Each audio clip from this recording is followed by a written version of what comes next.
Hello, I'm Ed Rabyd, otherwise known as the Rabyd Atheist, former pastor turned atheist, now compassionate anti-theist. Welcome to my channel. You're free to like or dislike the video, so please feel free to hit those buttons as you see fit. Feel free to comment below, and I would appreciate it if you subscribe to the channel and hit your notification bell for more content as it is released. Also free to share my videos as much as you would like. If you've looked at the title, you know that I'm continuing to do this series of videos called the Tall Tale of Jesus. This is the Tall Tale of Jesus 2.4. We're still kind of dealing with the early issues associated with the life of Jesus Christ as recorded in the Gospels, looking at it from a skeptic's point of view. In fact, I've subtitled this series, A Skeptic's Disharmony of the Gospels. In fact, that's kind of the criteria by which I judge all these passages now. The first one is actually a biblical criteria. How many witnesses does this event actually have? And a counter question, a kind of sub-question, that is the gospel writer an actual witness to these events, or is he just recording what somebody told him? And that's a very important consideration, because one of the great claims by many people who uphold the Gospels as history is that these were four eyewitnesses. The one big problem with that, of course, is the author we're dealing with today, Luke, never claims to be an eyewitness, but that his account is based on the eyewitness testimony of many others. So we still have the problem of the fact that this is secondhand right out the gate. But we'll be fair as we can to the text. Now today, we're actually going to start getting into the narrative. Up until now, we've been talking about the pre-existence of Christ. We've gone through the genealogies. We've talked about Luke's claim. But now we're actually going to get into some of the history. And the problem, of course, right away is that we only have one account of this particular part of the history, which comes from Luke. There is no other gospel that talks about these events. There is also no other history book that I know of that talks about these events. But here we go. But we're going to pick it up. It's Luke chapter 1, verse 5 and following. We're going to end with with Gabriel's visit to Mary, Jesus's mother. And I'm going to read the text, a paragraph at a time, and do some commentary on each one. But remember, our criteria is pretty simple. We're looking for a question of, is there any other witnesses to this besides the person involved? Is there any other collaboration historically? Who would have actually witnessed this event and some of these events? And also, we're going to ask the final question, does this make any sense? And are there any other considerations to consider at that point? But we're going to start with the first part. Luke chapter 1, verse 5. In the days of Herod, king of Judea, there was a priest named Zacharias of the division of Abijah, and a wife from his daughters of Aaron, and her name was Elizabeth. They were both righteous in the sight of God, walking blamelessly in all the commandments and requirements of the Lord. But they had no child, because Elizabeth was barren, and they were both advanced in years. Okay, the setup for this story is very, very similar to the story of Abraham and Sarah. And I don't think that that's accidental.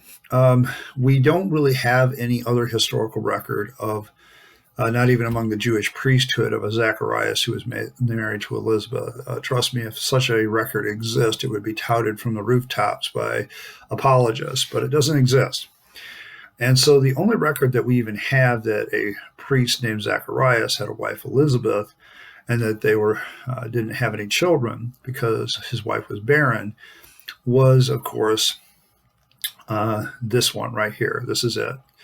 So there is no witnesses of this account other than the gospel. The only witness of this event would have been an account of somebody talking about it.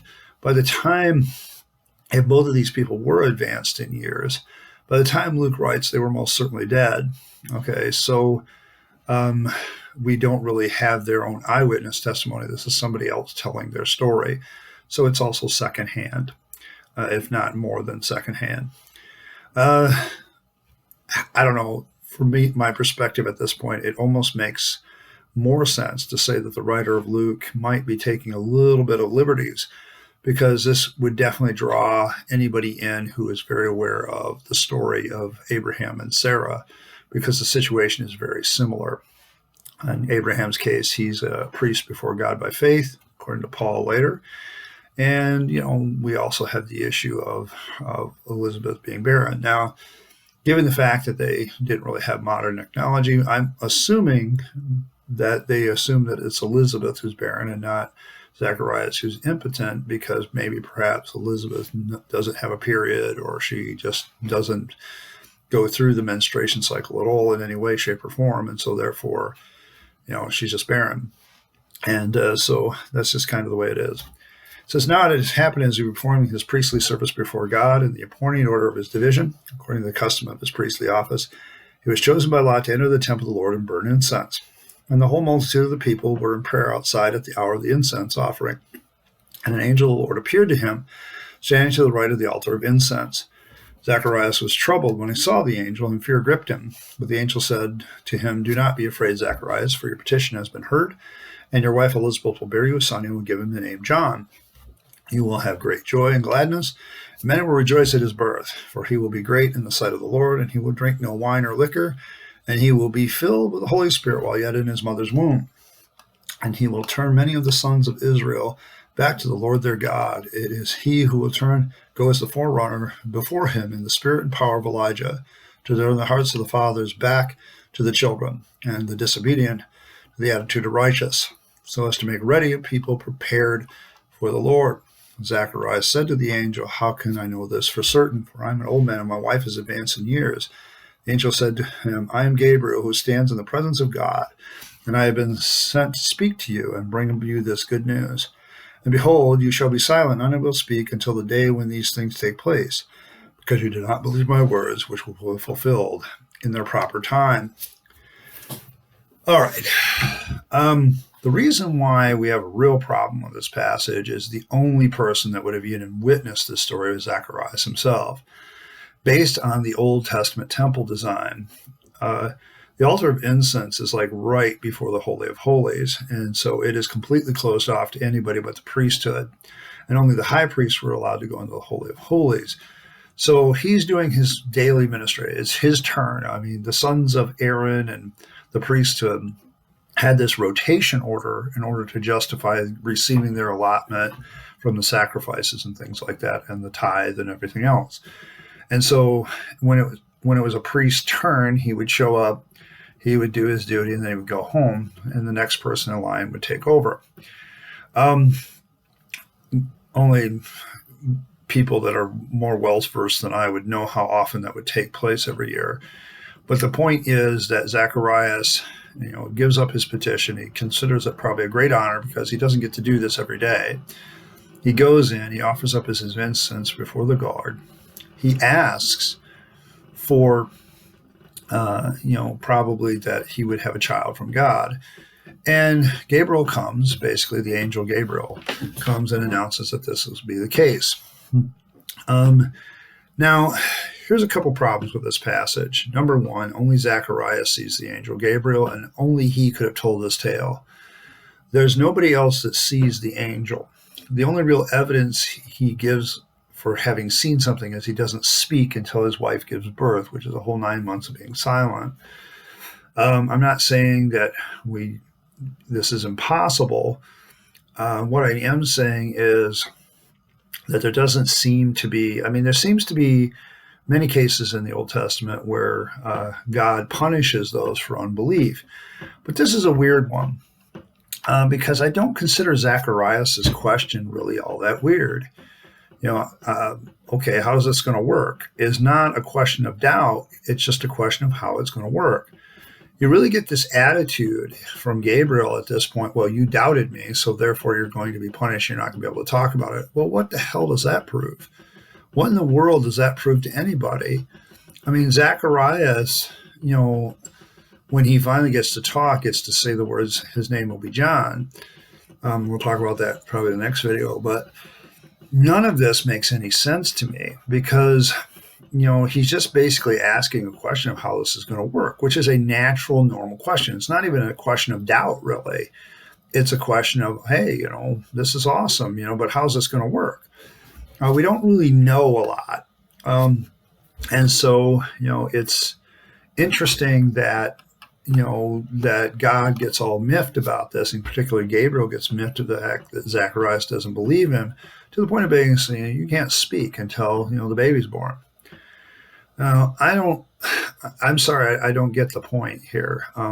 It just seems weird to me that this would be the case. Now, apparently this is not a supernatural birth, so apparently Zacharias and Elizabeth get it on, and they produce a child named John the Baptist.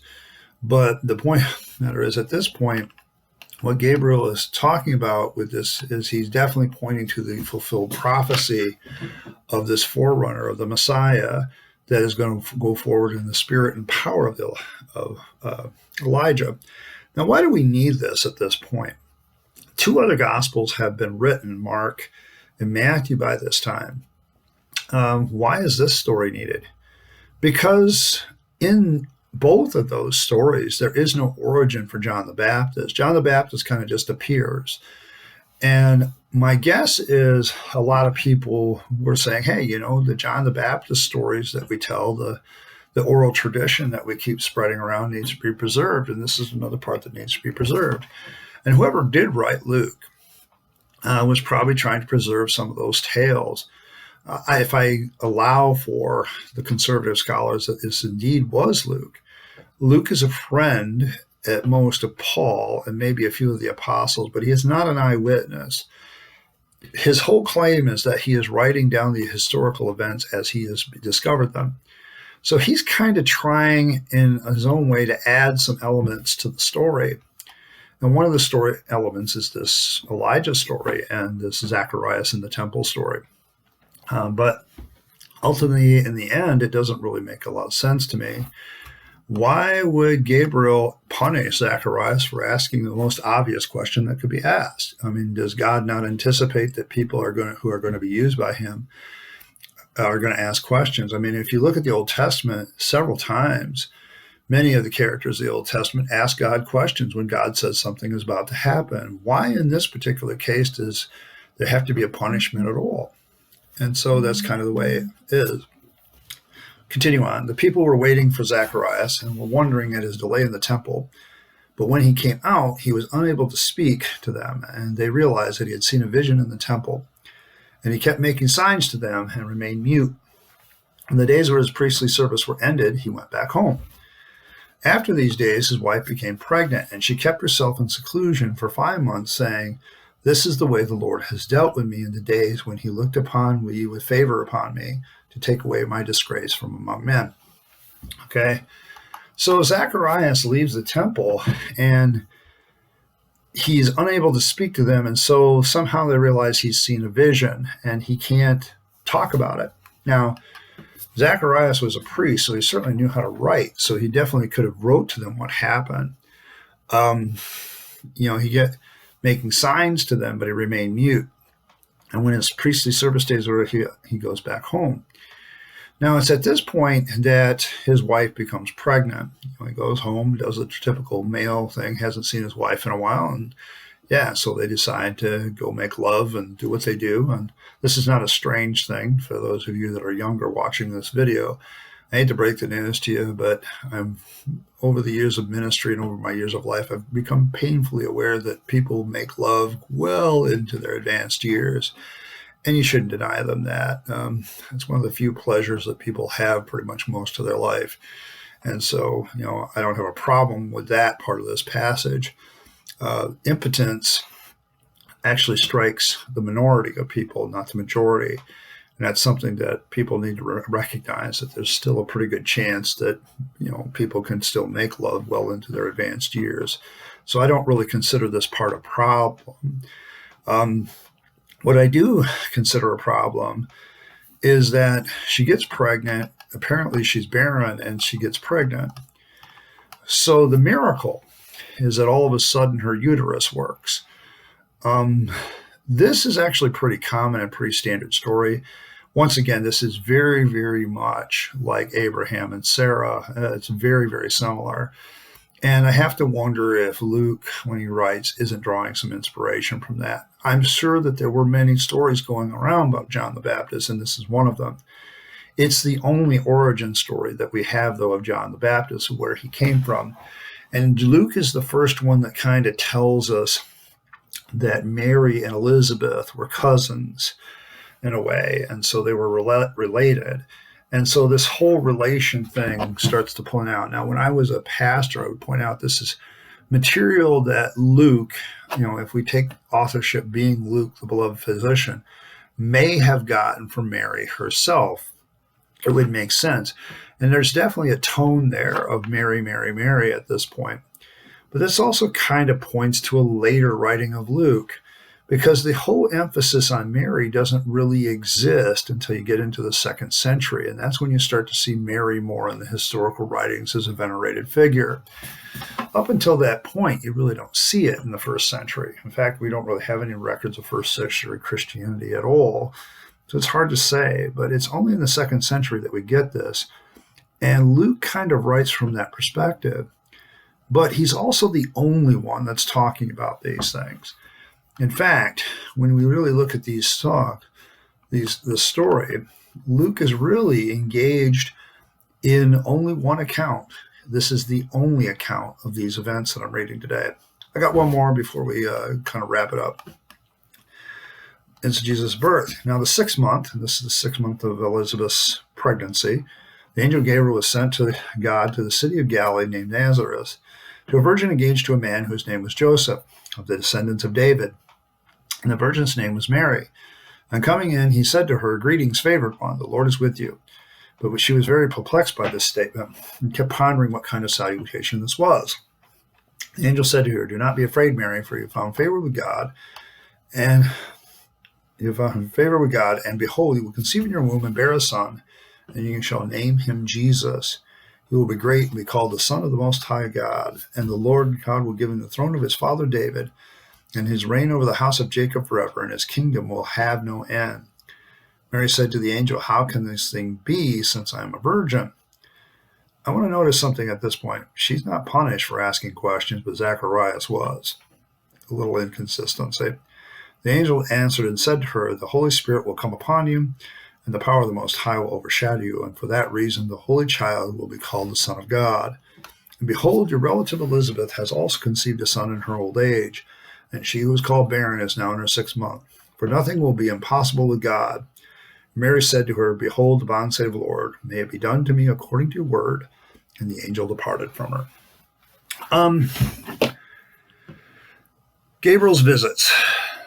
Both of them come to people when they are alone. Both are observed only by those individuals, and both of them are related to Mary in the fact that the other couple involved is also relation to Mary, so it's all in the family here. I have to wonder if Mary's family didn't create a bunch of legends around her to kind of bolster her legend and give her some props. One of the things that Mary in this situation would have had to deal with the rest of her life is the whispers behind her back. Even though Joseph would have married her, there would, it doesn't take very many people to not figure out the math. If you got a month, you've got a 9-month-old child, and it's pretty clear that you got married 6 months ago. Pretty much people are going to know. You can't really do the premature thing. Plus, there's probably certainly things that were going around. In a later text, Joseph is considering whether to put away Mary privately, which means he probably didn't, nobody was broadcasting this. But let's look at these texts. The one thing about virgin births in ancient mythology is they're very common. One of the questions that I would often ask Christians and ask now, why do you believe this Mary's story of the virgin birth and not the other 29 or 30 that exist? And the answer is almost inevitably, well, it's Mary. The problem is Mary in this story is the only witness to Gabriel. Much like Zacharias, she's it. Okay, Luke is recording a story that he did not witness, and the story is openly attested to only being witnessed by one person.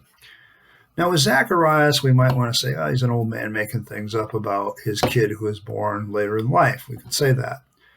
With Mary, we have a little bit more insidious accusation we could make against her. Yeah, you and Joseph were getting horizontal before you were married, and oops.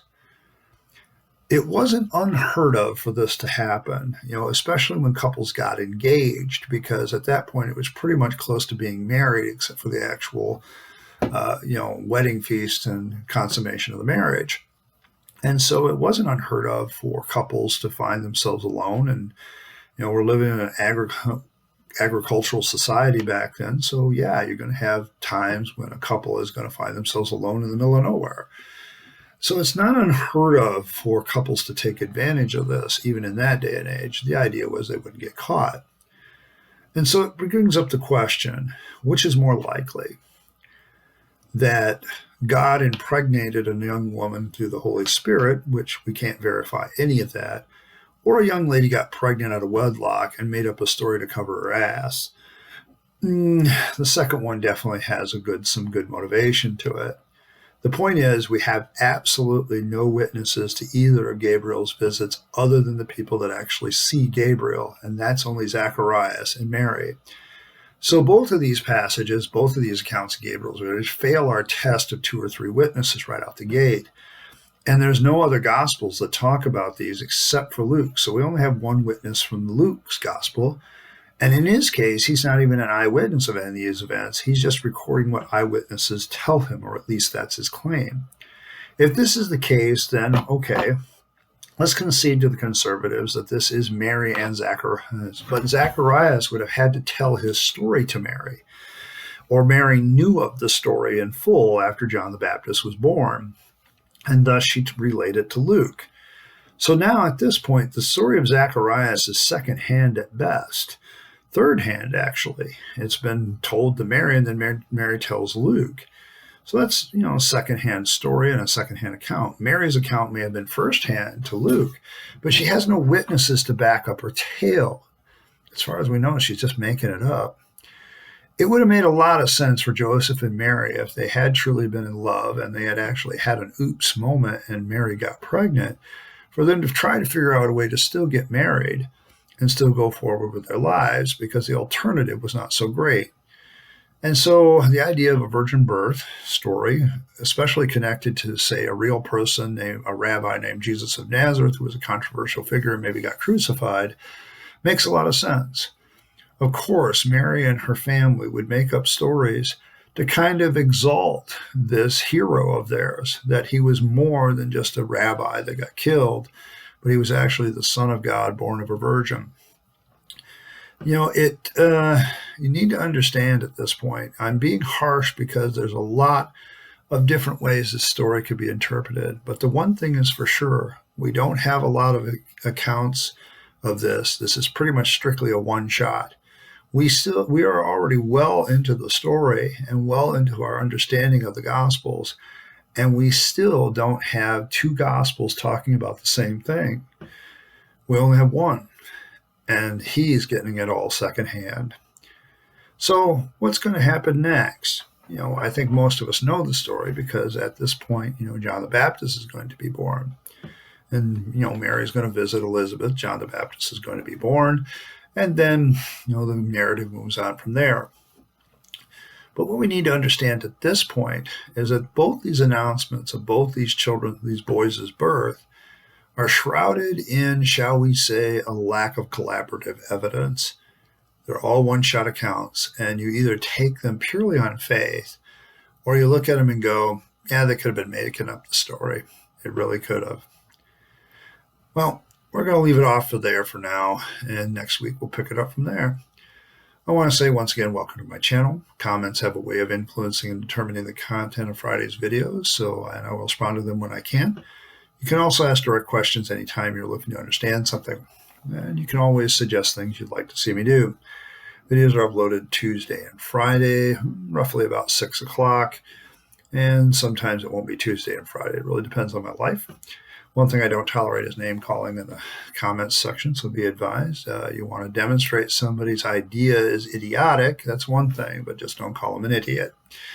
Be sure to like, subscribe, and get your notifications as you see fit, and hopefully I can convince you to be a rabid atheist like myself. In the meantime, this is Ed Rabyd, the Rabyd Atheist, signing off and wishing you a good day.